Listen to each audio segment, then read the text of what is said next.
ሰላም ጤና ይስጥልን ተመልካቾቻችን አሁን የደረሰን ዜና አለ። በተለያዩ አካባቢዎች ላይ ከፍተኛ ድሎች መገኘታቸው ተገለጸ። በርካታ ወታደሮች ተማርከዋል። ከፍተኛ ቁጥር ያለው የጦር መሳሪያና ተተኳሾች በቁጥጥር ስር መደረጋቸውን ተሽከርካሪዎችም ጭምር በፋኖች እጅ መግባታቸውን ነው ያገኘነው መረጃ የሚያመለክተው።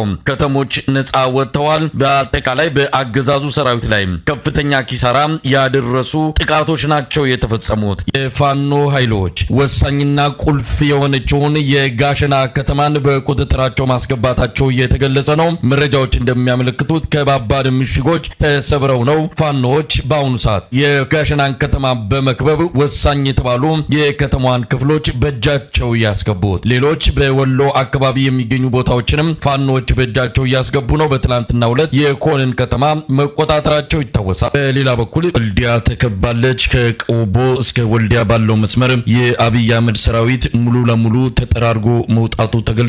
የአማራ ፋኖ ሰሜን ወሎን ከአገዛዙ የፖለቲካና ወታደራዊ መዋቅር ለማጽዳት ሰፊ የማጥቃት እንቅስቃሴ እያደረገ መሆኑን የደረሰ መረጃ ያመለክታል። ከቆቦ እስከ ወልዲያ የሚገኙት አካባቢዎች በፋኖ ቁጥጥር ስር ገብተዋል። እስከ ጋሸና ባለው መስመር የአብይ አህመድ ሰራዊት ይዞታውን እየለቀቀ በመሸሽ ላይ መሆኑን ተመልክቷል። የአማራ ፋኖ የጀመረው መጠነ ሰፊ የማጥቃት እርምጃ የሰሜን ወሎን ቀጠና ሙሉ በሙሉ ከአገዛዙ ነፃ በማድረግ ወደ ደሴና ኮምቦልቻ የሚያመራ መሆኑንም ከአመራሮቹ የደረሰን መረጃ ያመለክታል።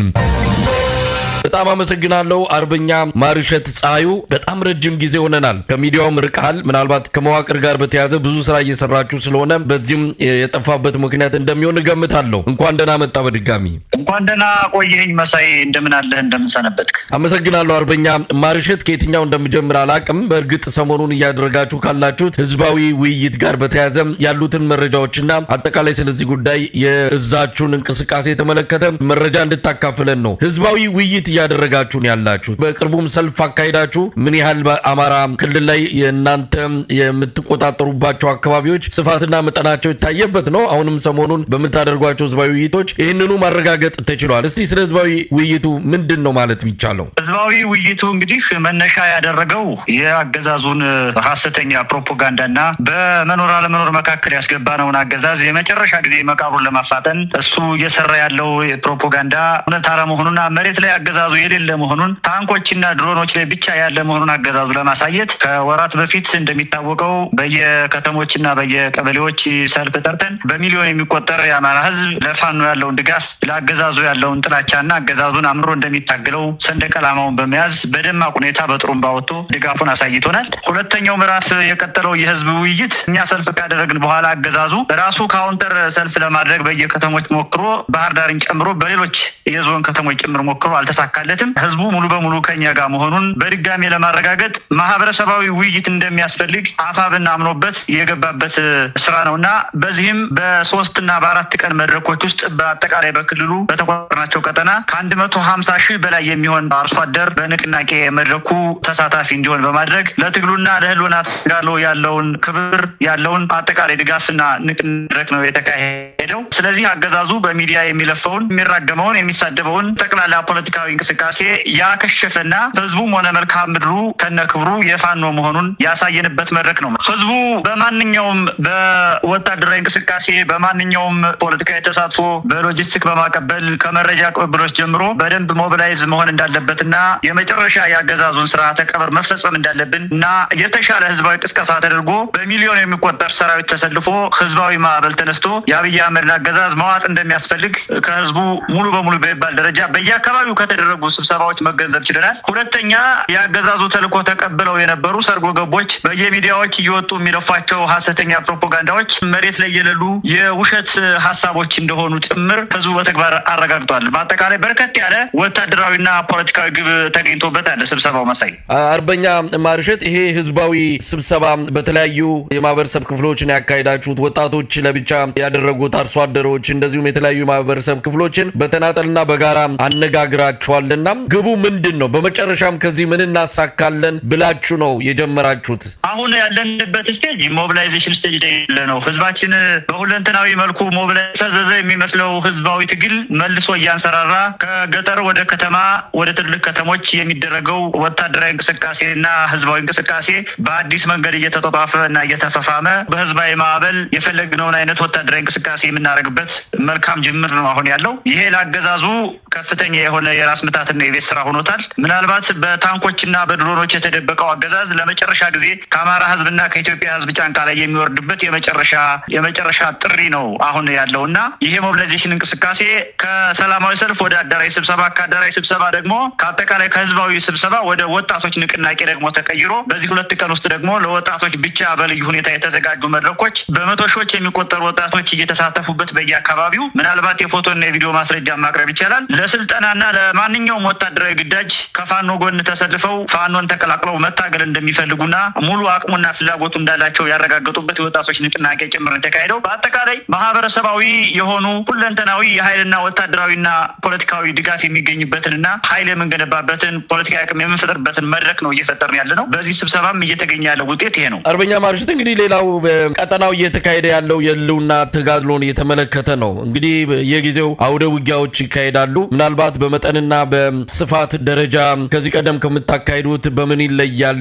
በተለይ አንድነቱ ከመጣ በኋላ ብሔራዊ ንቅናቄው ከተመሰረተ በኋላ ብዙ ነገሮች ከናንተ ይጠበቃሉ። መዋቅር እየሰራችሁ ወደ ታች ያወረዳችሁ ይሄም ጊዜ እንደሚፈልግ ብንረዳም ነገር ግን ካለው ጊዜ የማይሰጥ የኢትዮጵያ ሁኔታ አንፃር የአውደ ውጊያ እንቅስቃሴዎች በመጠንና በስፋት ከዚህ ቀደም ከሚደረጉት ምንም የተለየ ነገር የለም የሚል አስተያየትም ይሰማል። ለማንኛውም ከአውደ ውጊያዎች አንፃር ምን ላይ ነው ያላችሁት? እንግዲህ አፋብን ከተመሰረተ ወዲህ በአውደ ውጊያ ደረጃ ሽግግር አድርገናል። የውጊያ ሽግግር አድርገናል። ሽግግሩ ምንድነው? ከዚህ በፊት ከሂት ኤንድ ራን የውጊያ ስልት ወይም ከፈጣን ማጥቃትና ከመቶ መስወር የውጊያ ስልት ወደ ከበባ ድምሰሳ በመቀየር ሽግግር በማድረግ ወረዳዎችን የመቆጣጠር በርከት ያሉ የጠላት የሎጂስቲክና የሰው ኃይል ክምችት ያለባቸውን አካባቢዎች በመምታትና በማጥቃት መሳሪያዎችንና ሎጂስቲኩን የመቆጣጠርና የመማረክ ሽግግር አድርገናል። በዚህም የተሳኩ ኦፕሬሽኖችን እየሰራን ያለ ነው። በተጨባጭ 3 እና 4 ወረዳዎች ላይ እየሰራ ነው። ወረዳዎችን ጭምር ነጻ በማድረግና የጠላትን ክምችት በመምታት ሎጂስቲኩን ጭምር በመቀበል የጠላትን ኃይል መበተን፣ የጠላትን ቤዝ በማሳጣት የወገንን የሎጂስቲክ አቅምና ወታደራዊ አቅም የመጨመር ስራ እየሰራ ነው። በውጊያ ደረጃ ሽግግር አድርገናል ማለት ይቻላል። ከአፋብን ምስረታ ወዲህ እንግዲህ በውጊያ ደረጃ በቴዎድሮስ ህዝብ ብቻ በአዴት ያደረግነው፣ በጃዊ ያደረግነው፣ እንደዚሁም በአዊ በደጋዳሞት ያደረግነው፣ በሰዴ ያደረግነው የከበባ ድምሰሳ እጅግ በጣም የተሳካና የውጊያ ሽግግር ያደረግንበት የኛ የወገን ኃይል የወታደራዊ አመራር ጥንካሬ የታየበት የወገን ኃይል የስምሪት ጥንካሬ የታየበት የጠላት ቤዝ የተመታበትና ጠላት ደግሞ ሳይፈልግ በግድ ቤዙን ነቅሎ እንዲለቅ የተደረገበት በርከት ያለ የቡድን መሳሪያ የተገኘበት በርከት ያለ ሎጂስቲክ ተተኳሽ ምናልባትም ከግማሽ ሚሊዮን በላይ ተተኳሽ የተገኘበት በርከት ያለ ተሽከርካሪ የጠላት የተማረከበት ወታደራዊ መኮንኖች፣ ኮሎኔሎች፣ ሻለቆች፣ መቶ አለቆች የተማረኩበትና የተደመሰሱበት ውጊያ ከአፋብ ምስረታ ወዲህ አድርገናል። ይሄ በቴዎድሮስ ህዝብ ብቻ ነው። በኢዝን ብንወስድ እጅግ በጣም በቁጥር የገዘፈ ሰራዊት ተማርኳል። በቁጥር የገዘፈ ሎጂስቲክ ተማርኳል። ቀጠናዎች በቁጥር ስር ገብተዋል። በምኒልክ ህዝብ በተመሳሳይ እንደምታውቀው ነው። እንደዚሁ አሳምነው ህዝብ በበርካታ አካባቢዎች የተደረጉ አውደ ውጊያዎች አፋብን ከተመሰረተ ወዲህ የውጊያ ሽግግር ማድረጋችን የአመራር ጥንካሬ መኖሩን፣ ያደገ ሊደርሺፕ መኖሩን፣ የፋኖ ኃይል የማጥቃት ስልት ከጊዜ ወደ ጊዜ እያደገና እየጨመረ የመጣ መሆኑን፣ ነፃ ቀጠናዎችን የመቆጣጠር የማስፋት ስራ እየተሰራ መሆኑን በተጨባጭ የሚያሳዩ መሬት ላይ ያሉ እውነታዎች ናቸው። መሳይ አርበኛ ማርሸት በአገዛዙ በኩል ሰሞኑን ተከታታይ የሆኑ ፕሮፓጋንዳዎች ለህዝብ እንዲቀርቡ እየተደረገ ነው። የመጀመሪያው የምስለኔው አስተዳደር ፕሬዝዳንት አረጋ ከበደ ክልሉን ሙሉ በሙሉ ከጽንፈኞች ለማጽዳት ወሳኝ ስራዎች ልንሰራ በዝግጅት ላይ እንገኛለን በሚል ቀጠሮ ያስያዙበት ነው። የዚህ ተቃራኒ የሚመስለው ደግሞ እንግዲህ እሳቸው ወደ ሙሉ ማጥቃት ገብተን ጽንፈኞችን እናጸዳለን እያሉ የእሳቸው የጸጥታና ሰላም ቢሮ ኃላፊ 33,000 የፋኖ ታጣቂዎችን እስካሁን እጅ ሰጥተው ወደ ታድሶ ገብተዋል። በአሁን ሰዓት ፋኖ የሚባለው ኃይል ወይም እነሱ ጽንፈኛ እያሉ የሚጠቅሱት ኃይል እንደተዳከመና ማህበራዊ መሰረቱን አጥቶ ወደ መጥፋት እየደረሰ እንዳለ ገልጸው ነበረ። 33,000 የፋኖ ኃይሎች እጅ ሰጥተዋል ነው ያሉት። ይህን ዜና ስትሰሙ ምንድን ያላችሁት? እንግዲህ በመጀመሪያ የአማራ ክልል አስተዳደር የሚባል የለም መሳይ።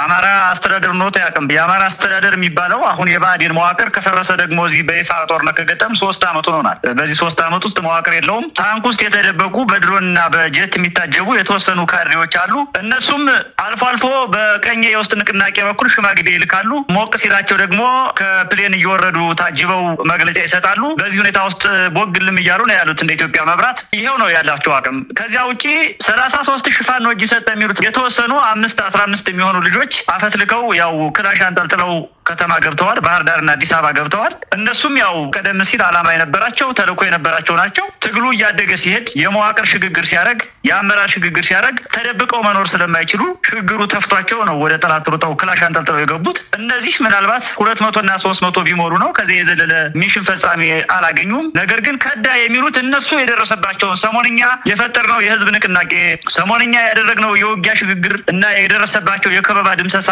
የለቀቁት ነጻ ቀጠና እጅግ በጣም ፖለቲካዊና ወታደራዊ ኪሳራ ስላደረሰባቸው ይሄን ለማካካስ ነው እነ ማስረሻ ሰጤን ቆጥረው እንግዲህ ፋኖ ከርቶ ተቀላቅሎናል የሚሉት እንጂ ይሄ መሰረተ ቢስ የሆነ ሀሳብ ነው መሳይ። ለምን እንዲህ አይነት ፕሮፓጋንዳ ይዘው መጡ? ቀደም ሲል እንደገለጽከው በአሁን ሰዓት የአማራ ክልል ፖለቲካዊ መዋቅሩ የተዳከመ እንደሆነ ይታወቃል። በወታደር ኃይል በሚግና በድሮን በኃይል ክልሉን ለማስቀጠል የሚደረግ ግብግብ ነው የሚታየው። እንደዚህ አይነት መረጃዎችን ማስተላለፍ ለምን አስፈለገ? አንደኛ መሬት ላይ ያለው ህዝብ ነገሩን በደንብ በሚረዳበት እዛው በአካል ሆነው የሚያይባቸው እውነታዎችና ሀቆች ያሉ ማንን ለማሞኘት ነው? ማንንስ ለማሳሳትና አቅጣጫ ለማሳት ነው? በዚህ ደረጃ መሬት ላይ ያለን ነገር አይንን ጨፍኖ መዋሸት ያስፈልገው? የኢትዮጵያ ህዝብ እኮ አሁን ነቅቷል መሳይ። አሁን የኢትዮጵያ ህዝብ ኢቲቪ አያይም እኮ ፋና አያይም እኮ አኒኮ የሚያይ አማራ ታይታ አታውቅም፣ አይገኝም፣ ሊኖርም አይችልም። አሁን መሸወድ አይችሉም። የኢትዮጵያ ህዝብ ነቅቷል። አይኑ ያለው ከፋኖ ጋር ነው። እውነት ያለ ከፋኖ ጋር እንደሆነ የኢትዮጵያ ህዝብ ያውቃል። አማራውም ጠንቅቆ ያውቃል። እነሱ ነጭ ነው ካሉ ሁኔታው ጥቁር ነው ማለት ነው። እነሱ እየመጣን ነው ካሉ እየሄዱ ነው ማለት ነው። እያጠቃን ነው ካሉ እየሸሹ ነው፣ እየተጠቁ ነው ማለት ነው። እውነታው ይሄ ነው። የብልጽግና መንግስትና እውነቱ ይሄ ነው። በቃ መሬት ላይ ያለው ሀቅ። ስለዚህ የፋኖ ኃይል አንደኛ የአመራር ሽግግር ባረገበት፣ ሁለተኛ ህዝባዊነቱ እጅግ በጣም ጠንክሮ ባለበት፣ ሶስተኛ የመዋቅር ሽግግር ባረገበትና ለአማራ ህዝብ አለኝታነቱን በተጨባጭ ተቋማዊና ቅርጻዊ አድርጎ በሄደበት በዚህ ሰዓት ስለ ፋኖ የሚወራው የብልጽግና ፍየል ወዲያ ቅዝምዝም ወዲህ ፕሮፓጋንዳ መሰረተ ቢስ መሆኑን ልብ ይለዋል ማለት ነው። አንደኛ። ሁለተኛ ስለ ጦርነቱ ግልጽ ትንታኔ ይሰጣሉ። ሁልጊዜ ያውቁታል። በእነ ብርሃኑ ጁላ በኩል የሚሰጠው ሀሳብ የራሳቸውን ፍላጎትና አቅም ፍንትው አድርጎ የሚያሳይ ነው። በግልጽ ሲተነተን ጦርነቱ የአማራውን ኃይል ከድባቴና ከሽንፈት ወደ አሸናፊነትና ጥንካሬ፣ ወደ ሀሳብ ልዕልና፣ ኢትዮጵያን ከብተና ስጋት ወደ አንድነት፣ ወደ ጥርነፋ የሚያመጣ ጦርነት መሆኑ ይታወቃል። ስለዚህ ጸረ ኢትዮጵያ ኃይሎች ጭምር ተባብረው አብይ አህመድ ስፖንሰር የሚያደርጉት ጦርነት ስለሆነ እኛ እየገጠምን ያለ ነው ከአንድ አገዛዝ ጋር ብቻ አይደለም። እኛ የምንረዳው በዚህ ልክ ነው። በዚህ ምክንያት አብይ እየተሸነፈ እንደሆነ እያወቀ፣ እየደቀቀ እንደሆነ እያወቀ፣ ህዝብ እያለቀ እንደሆነ እያወቀ ጦርነቱን ማቆም አይፈልግም፣ ወይም ተሸንፊያለሁ ብሎ ማመን አይፈልግም። ወይም በሌላ ቋንቋ ፖለቲካዊ መፍትሄ እንኳን እፈልጋለሁ የማለት ፍላጎት የለውም። ስለሚታወቅ እነማን ከጀርባው እንዳሉ ለምን ዓላማ ጦርነቱን እንደሚጎስሙት እንደሚያግዙት ስለሚታወቅ እኛ የገጠምነው በዚህ ልክ ስለሆነ የአማራው ኃይል ከነበረበት የፖለቲካ የኃይል ድባቴ ወጥቶ እጅግ በጣም ወደ ጠነከረ ፈርጣማ ክንድና ወደ ጠነከረ ተቋማዊ የፖለቲካ እንቅስቃሴ የገባ በመሆኑ እና አብይ አህመድ ሽንፈታቸውን ማመን አይፈልጉም ነው እውነታው ይሄ ነው።